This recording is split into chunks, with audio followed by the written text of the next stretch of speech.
একটা স্বর্ণের চাকা, সোনার চাকা, সুন্দর গোল এরকম একটা চাকা একটা গ্রামের ভিতরে পড়ে আছে। ছেলে পেলে একবার এদিক থেকে লাথি মারে ফুটবল মনে করে, আরেকবার ওদিক থেকে লাথি মারে, তারপরে আবার এই চাকাটাকে গেলে দিছে খুব মানে গালগুলা সব আপনারা দিয়ে নিন, কি কি গাল দিচ্ছে দিয়ে তারপরে বলছে বল, এমন একটা বল লাথি মারলে ঠ্যাঙ্গে ব্যথা করে, বল হওয়ারও অযোগ্য। কি করতেছে? বল হওয়ারও লাথি খাওয়ারও অযোগ্য সে মনে করছে তার ভাব।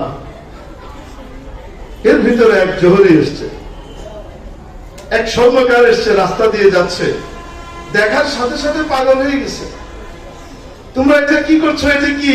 এটা বল, ফালতু একটা বল, লাথি মারলে পায়ে ব্যথা লাগে, বলার যোগ্য না, এমন একটা ফালতু জিনিস।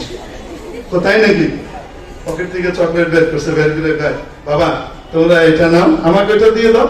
চকলেট লাগবে না, ফ্রি হয়ে যা না, তোমার চকলেট রাখো। তো চকলেট দিয়ে বল নিয়ে চলে গেছে।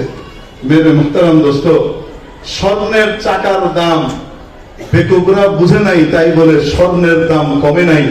যার কাছে তার মূল্য আছে সে ঠিকই তার দাম বোঝে। আসতে বলেন ঠিক ঠিক না? সরসর গর বেদানদ ইয়া বেদানদ জওহরি কদর গুল বুলবুল বেদানদ ইয়া বেদানদ শাহরি।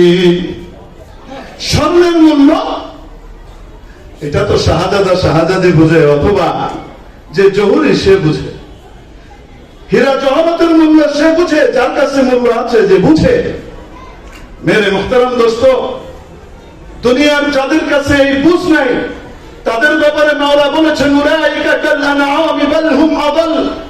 যাদের কাছে তালিবুল ইলমের দাম নাই, আসমানি ইলমের ধারক বাহকের দাম নাই, তার ব্যাপারে মাওলা বলছেন এরা তো চতুষ্পদ জন্তু জানোয়ারের মতো, বরং তার চেয়েও নিকৃষ্ট। অতএব এই নিয়ে মন খারাপের তো কিছু আসে যায় না যে চতুষ্পদ জন্তু জানোয়ার মূল্যায়ন করলো না।